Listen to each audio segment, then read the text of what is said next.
What's going on, everybody? In today's episode of How is Biggah gonna piss the world off, because apparently that's what I do now, I'm gonna be doing something a little bit different. I'm actually gonna be trying to offer up some answers to the questions that I've been asking in a couple of the videos. So let's go. People are often calling for a ceasefire.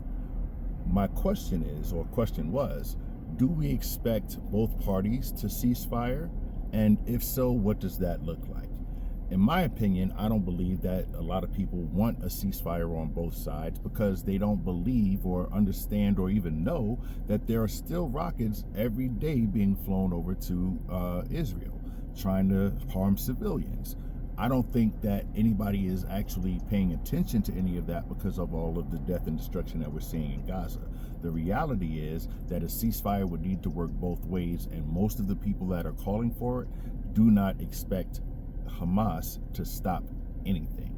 Added on to the fact that, I don't know if you knew this, but on October 6th, there was a ceasefire, and we all know what happened on the 7th, right?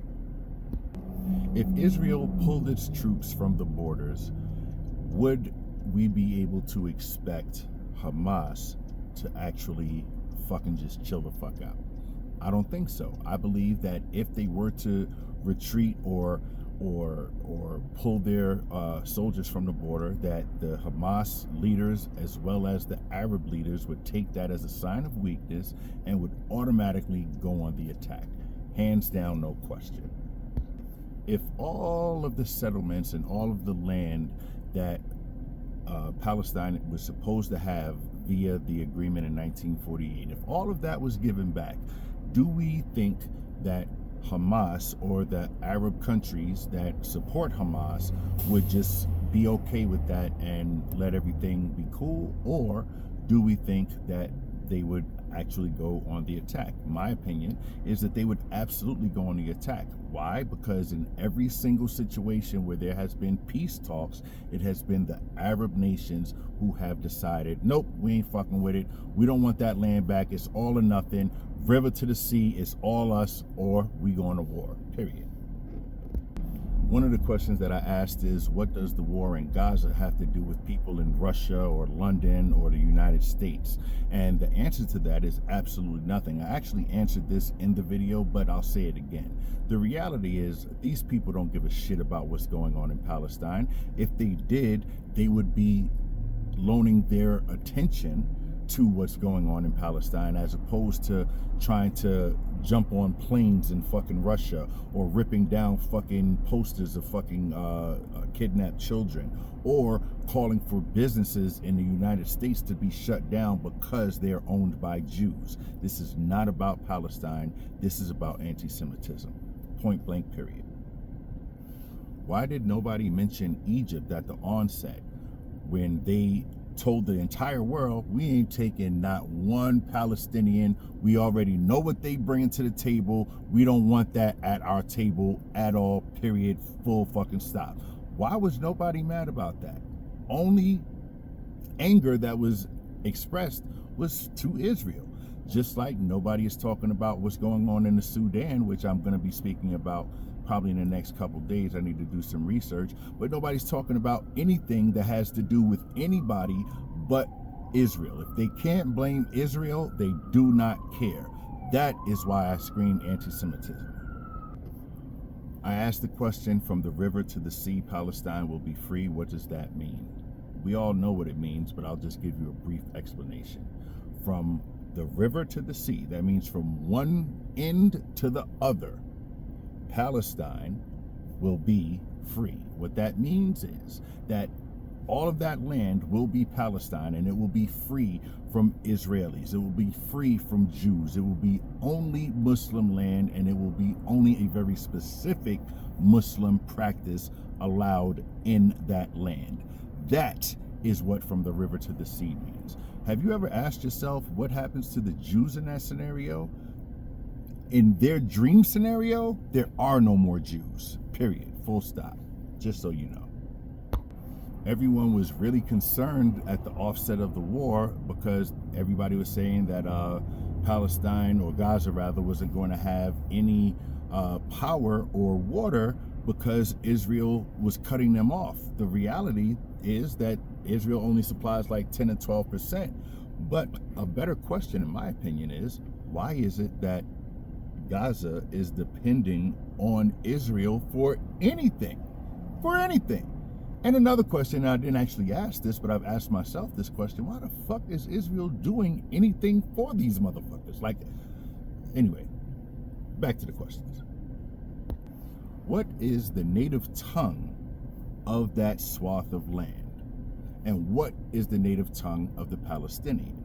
Now, the native tongue of that land is Hebrew, period, full stop, look it up, be mad at your mama that she didn't teach you that.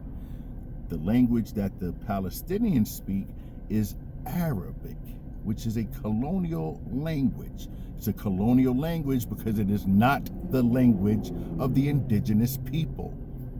Like it or not, that's what the fuck it is. Prove me wrong. I ask this question a lot.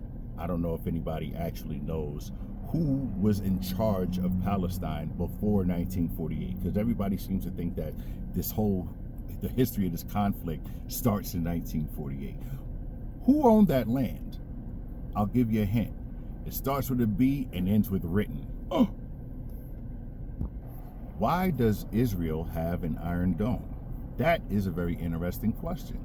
The reason that they have an Iron Dome is to protect themselves and their civilians from rockets that come in from Gaza and from any Arab countries. It's a defense thing, right? Now, a better question would be is, how come there's no Iron Dome for Gaza? Why is that? I believe it's because the Israeli government gives a shit about their people and they want to protect their people, so they put money into an infrastructure that would do just that.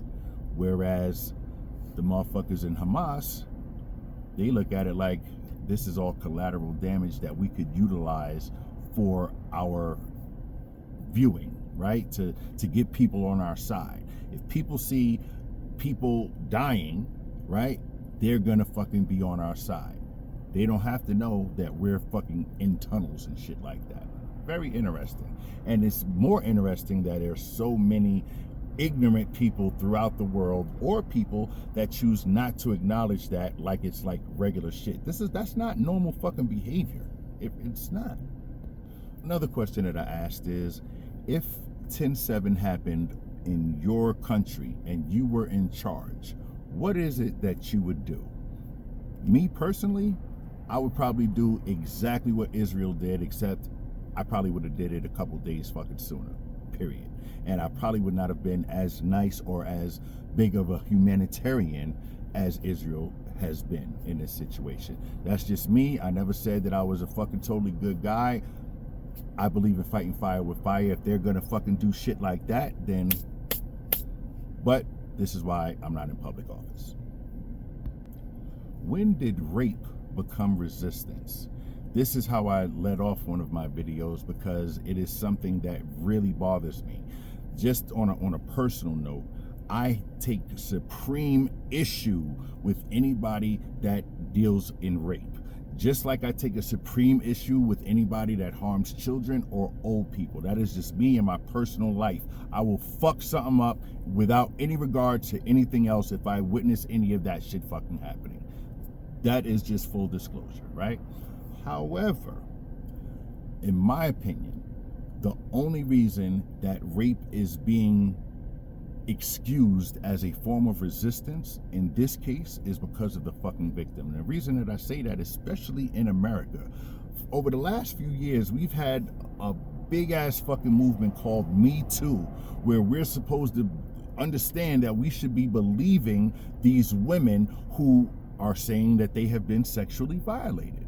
Now, when we see what we saw on October 7th, to me, that means that it's no discussion. We know that this shit fucking happened. But because the victims were fucking Jewish, they are now required to offer proof of the rape, preferably video and preferably in real time. Only people in the world that are required to have this kind of proof is the Jew. Prove me wrong.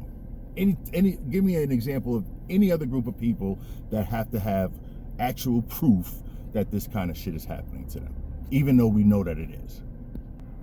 Does Israel have the right to exist? Abso-fucking-lutely.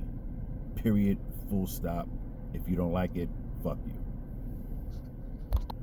Okay, so this went on way longer than I was expecting it to, so I'm probably just gonna put this video on Patreon. So if you're seeing this, welcome to Patreon.